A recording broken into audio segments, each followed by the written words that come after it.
Charlie, but amongst ourselves... Charlie Hewitt, you mean? Yeah. Amongst ourselves, there was a wonderful spirit. We all mucked in together. In those days, there was never any jealousy in those days. We were all more or less on the same money kind of stuff. There was no...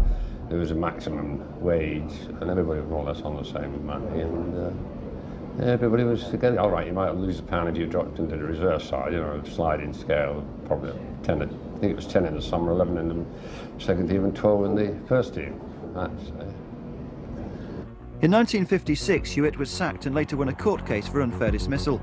In the meantime, his assistant, Ron Gray, had taken charge, and 12 months later, in January 1957, the Lions claimed a memorable FA Cup scalp against Newcastle United.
But I still remember the game against Newcastle when we got to the... we actually went on to the 5th round of the FA Cup when we got beaten by Birmingham. But when we played Newcastle, the crowd gate said it was 48,500, but they were sitting all around the running track that day. I'm sure it was over 50,000 in that ground that day, and it was a fabulous, fabulous day. And we footballed them off the park. And they had 8 internationals against us that day, and Jackie Morgan was sitting on the line. He was reserve. He never got in the Newcastle team, but Millwall played brilliant that day. He was getting old. He was like me, Jackie Morgan. But no, that was a fabulous memory as well, and that was in front of the biggest crowd that I ever played in front of. That must have been over 50,000 that day, and that takes a bit of fitting into the den, 50,000 people. Millwall had conquered a side who'd already won the Cup 3 times in the 50s, and what made their feat even more remarkable was that 2-goal hero Stan Anslow was really a full-back playing as emergency centre-forward. Over the next 5 years at Coldblow Lane came no less than 4 managerial changes. James Seed took over in January 1958 for 18 months, Ron Gray reverting to assistant, and then came a similar spell in the hot seat for former player Reg Smith. Counting back, there was 5 managers in the 11 seasons I was there, and 6 trainers. One of the managers was manager twice, and that was Ron Gray. Yeah. I mean, the first manager was Charlie Hewitt, who we've already mentioned in our discussion earlier, who wasn't particularly liked by any of the players. And then I had the great Jimmy Seed, who came and was manager of Millwall for a short time. Ron Gray, and then Reg Smith, who you've already interviewed today, and Ron Gray again. So in all, I saw the 5 managers, and as I've said, 6 trainers as well, and that varied dramatically actually from the way they coached to some who sat in the dressing room and just talked a good game, and others that really had you running 20 miles a day. So there's quite a variety in the type of trainers that we dealt with, you know. The end of Reg Smith's reign as manager in January 1961 was followed by the return of Ron Gray. The very next season, Millwall became champions of Division 4. But this was an up-and-down period for the Lions. Relegated in 1964 under new player manager William Gray, they bounced back as 4th Division runners-up 12 months later. And then in 1966 came a second successive promotion, when they finished runners-up in Division 3. It was the start of a golden era for Millwall. When I went out there, I felt 10 foot tall because the fans made me it, you know, and that was tremendous, tremendous. I've always remembered the fans, and you know, I'll never forget the fans. I think I learnt from Harry really is that when Harry used to play, he used to give 100% or even 110%, and obviously I learned from that. If anyone gives 110%, the crowd are right behind you, and that helped me throughout my career. As long as you give 100%, the crowd will be behind you all the way. To start with, we were getting crowds of what, 20,000, Yeah, 30,000, and I mean, it was no segregation obviously these days, and it was a bit frightening when you're sitting in the dressing room, hear the noise and that. And if you're having a bad time, they'll let you know it, which I had a bad day for about a year and a half. But you had your good times and bad times, but we had 4 or 5 good years. We got promotion 2 years running, from the 4th up to the 2nd. So we never had a lot of failure at the Den, more failure away from the Den sort of style, but no, it was good. The fans were tremendous. During the second half of the 60s, Millwall set a new record for the most number of unbeaten home matches. A 2-1 win over Carlisle at the Den on the 26th of November 1966 took the Lions past a previous 55-match record held by Reading.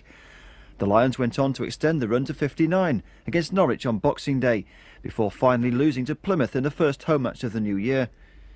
The teams didn't used to like playing there. They used to come there, and they didn't used to like coming. That's why we went 59 games without getting beat at home. That's right, yeah. And teams didn't used to like coming there.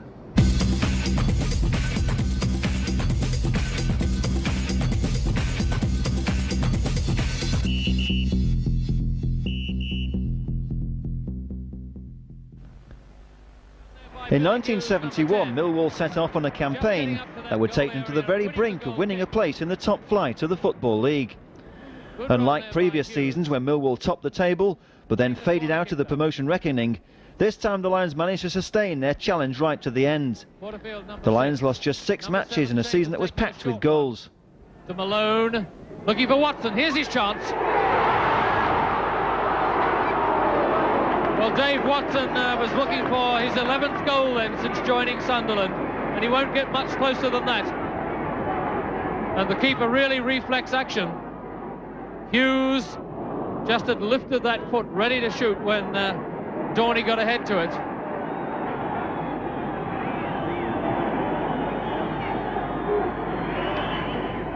Kerr's throw, plenty of distance. Watson, not his head, almost in. It's in, put in by Watson. I think it, or was it Pitt? Yes, it's Richie Pitt. Keeper Watson, back to Kerr now. One of the players still down. There's Hughes, it's in. Off Hughes. It's Kitchener who's down, Bolland down in the foreground, and Millwall depleted as Hughes scores his 2nd goal in 2 matches. And I can see Kitchener now just crawling back to his feet as the trainer comes on to him. There's Martin Harvey, headed on by Smethurst, back by Bridges, posse going in, and well taken by the youngster. Forster taking that very well and cleanly, but a free kick. And Cripps protesting vehemently to the referee. Number 3 is Cripps. Indirect free kick, as you can see, inside the area. So that's how close the Sunderland wall is. 5 of them in it at the moment, and Forster really like a cat on a hot tin roof on his line there. Coleman on that far post. Every player but 3 in fact, in the penalty area. I have never seen a penalty area more crowded, more congested. They're all there now, except 2 Millwall players in the centre circle. Every player in the Sunderland side is back. Bolland, it's in, and what a goal. He really hit that perfectly. It was touched across to him, and he really got behind it, and Forster had no chance in the world as that went over the top of the wall and into that top corner. Watson trapping it well. To Tuitt now. Kerr's up in the area and Hughes on the far side. Chambers, number 7, looking for Hughes. Hughes going to take him on. Good ball from Hughes. Chance, it's there. It's Kerr. Well, Billy Hughes had success written all over that move as he pulled it back to find little Kerr, scoring his 6th goal of the season and Sunderland's 3rd of today. Doug Alder, the substitute, taking this corner with his left foot. And Forster taking it 3rd bite. No, it's in. It's a goal. Scored there by Derek Smethurst, I think.